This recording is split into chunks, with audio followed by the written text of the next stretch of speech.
What is up, guys? Jake from Done Right Games. Jake Done Right, rebrand coming. I told you guys it was. Guys working on it right now. So some cool stuff coming there. That's going to be the new me instead of One Hive Rage. Jake Done Right. I think it plays on several levels. I like it. Hope you guys do.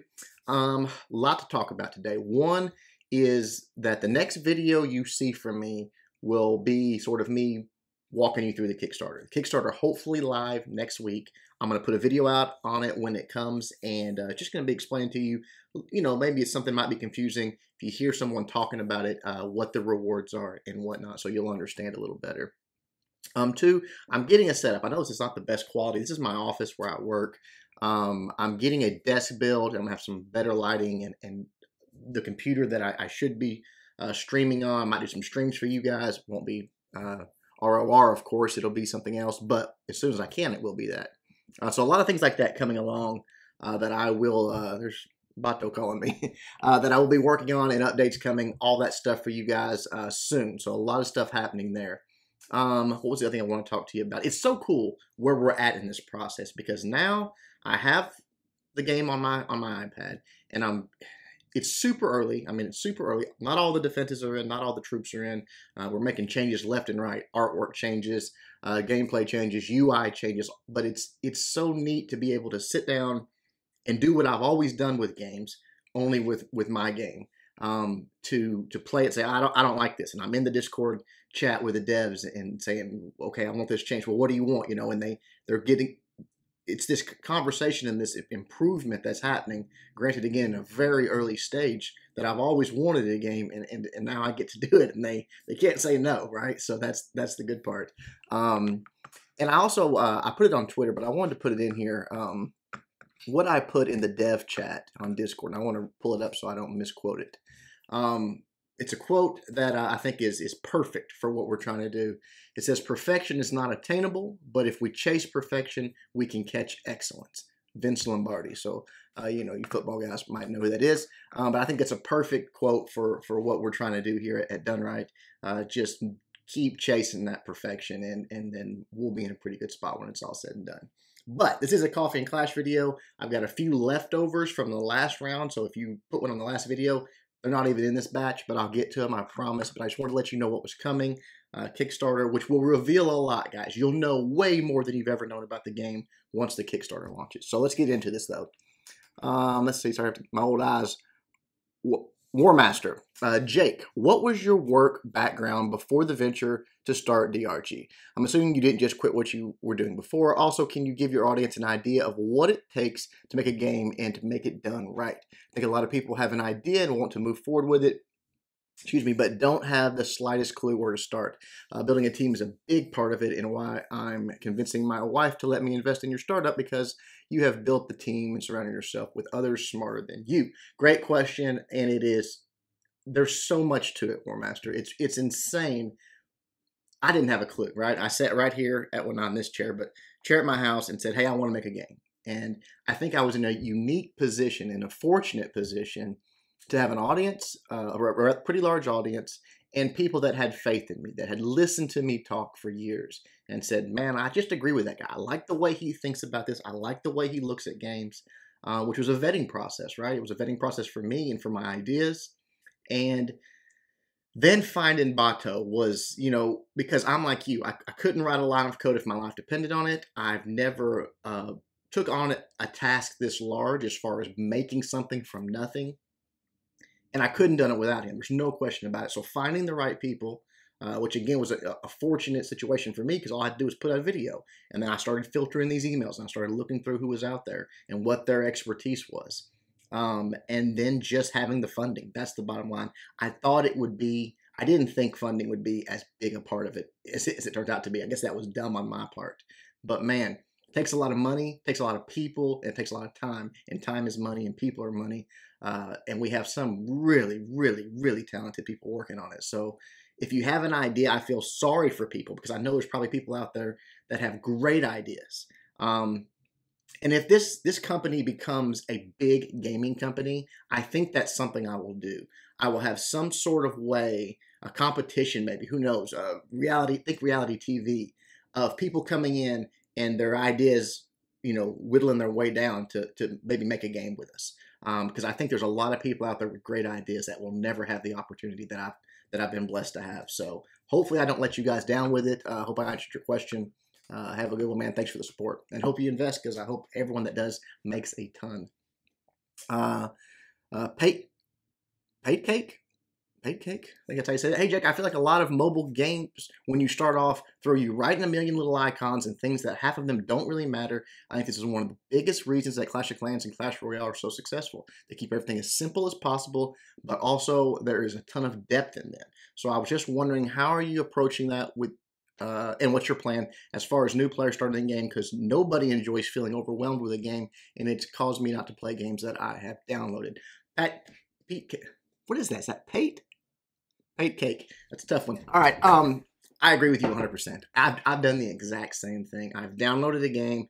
In 5 minutes, I'm like, this is a mess, and I don't really give it a fair chance because the UI is so bad. Just like you said, the complexity is so bad, and this is something that I've talked with my team about from the very beginning. Complexity does not equal depth. There's two separate things, and we understand that.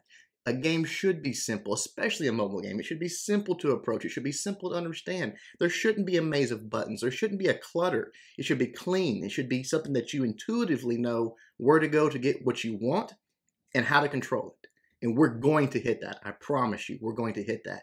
It is not going to be overwhelming. It's not going to be confusing. It's going to be easy to approach. But yes, there will be depth. That comes in the game modes and the strategy and the balance that we have to take care of.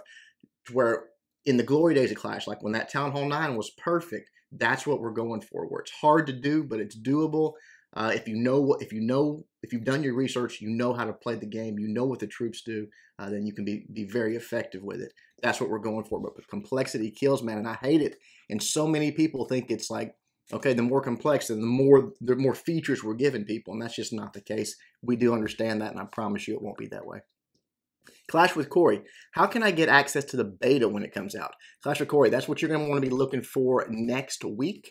When the Kickstarter comes out, is one of the tiers is going to be guaranteed beta access. Now, I'm not telling you you have to hit that tier to get into beta. All I'm saying is if you want that spot, you want it locked down, no questions asked, because there's only so many spots, you're going to want to do that. But you can just roll the dice, and if it's not full, then hey, we'll sort of take people first come, first serve, or draw them randomly. We'll do something to get people into beta because we want as many people testing as possible. But be looking for that next week. Aman bin Rashid. The ideas you have are awesome, but I hate the regional guilds. Will there be regional servers? I mean, will I be able to get into a match with a player living in other regions? Yeah, maybe I didn't explain that well. There is no restrictions on who you can play with and based on where you're located. What I meant by that is that, I'll just say it, we have shorter wars, okay? Shorter time frames, faster. So I said it's going to lend itself to regional guilds because people are playing at roughly the same times. But if you're a night owl on the East Coast and, you might be good times to play with people on the West Coast, or if you're early morning and you want to play with people in Europe, whatever, that's perfectly possible. There's no restrictions on who you can and can't play with, or your guilds, who they can and can't be with. I'm just saying the way the game is set up, it's more likely you're going to see people in certain regional areas play together because they're on at the same time. That's all I'm saying. Maybe I misspoke on that, but don't worry, you can play with whoever you want to play with. Tyler Kaufman, Jake, a big fan, Jake, been following you for years. Thank you, man. I appreciate that. When can we get some Done Right game swag? I want to rep your new company. Listen, I promise you guys that we will have a merchandise store. Stuff like this is getting cool here. The hoodie is perfect. I love it. The hats, the shirts, we will have stuff. I don't want to tell you when the store is going to go live. I don't feel like right now there's probably a demand enough for it. But by the time the game launches, but probably before the game launches, we will have a merchandise store. You guys will be able to buy all kinds of stuff. I promise. Nuclear Danish. If your game fixes all the issues with Supercell, why hasn't Supercell just fixed them themselves? I don't know. I've talked about that some in other forums and stuff, but I don't have a good answer, so I'm not going to really say. All I know is that they haven't and that they won't. And we waited years for things that and a lot of times when they do finally come out with the fix, it's not done the way I would do it, or I think the way you guys would do it. I don't know. I can't explain it. All I know is that we're going to do things differently than what them and everyone else is doing, and I think it will be received well. That's my gamble, right? That's my idea. We'll find out together.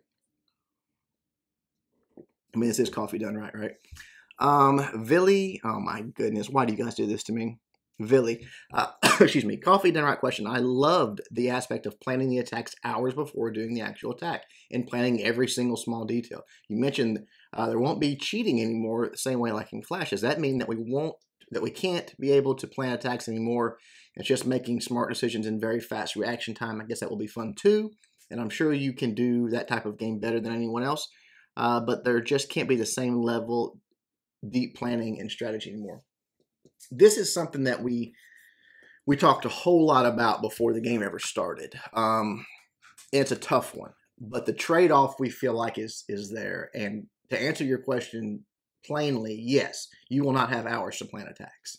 I think the benefits outweigh the drawbacks. I know that some people like that. I mean, I used to put out videos that were an hour long planning one attack, right? I get it.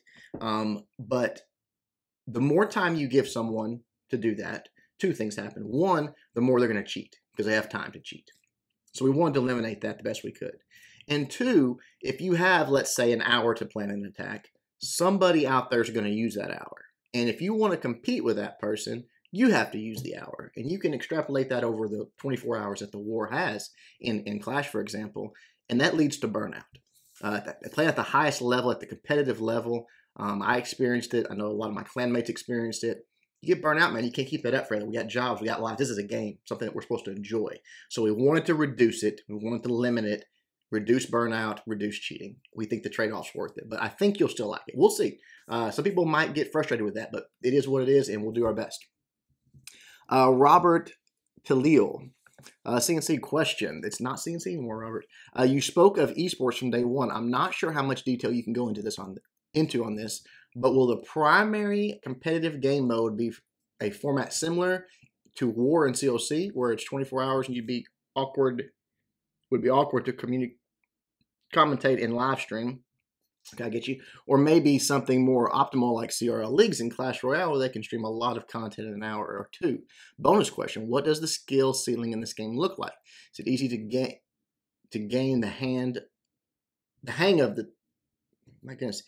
Is it easy to gain the hang of and tough to master? Got you. Okay. So, for answer your first question, yes, that's another reason we wanted to condense it. We wanted it to be a consumable format, something that you can watch the entire war. Yes, the esports is going to be shorter for sure. When an esports event happens, you'll see the entire thing. Okay, the whole match, the whole war will be streamed, and it'll be easy to do that. Okay, so don't worry about that. We've got that under control.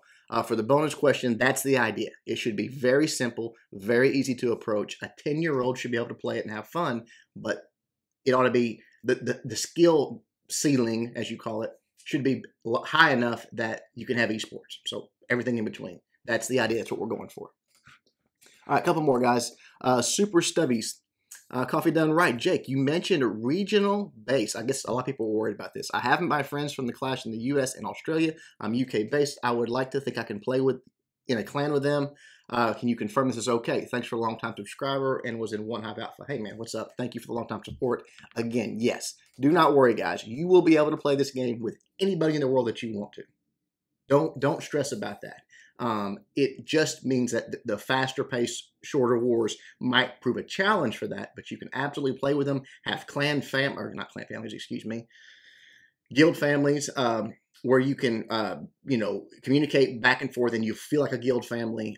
All that's going to be available to you. Don't worry about not being able to play with your friends. You will be able to.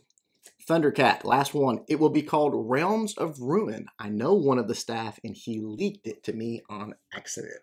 Let me tell you something, Thundercat. Your sources are bunk, man. You didn't even get one of the words right besides of. So your staff member is either lying to you or you're lying to me. Either way, you're wrong. All right, guys. Hope you enjoyed it. Leave me questions for future ones. Be looking for the video coming out next week, talking about the Kickstarter, and you guys are going to get to know so much more then. So look forward to it. Until then, Jake from Done Right Games. Peace.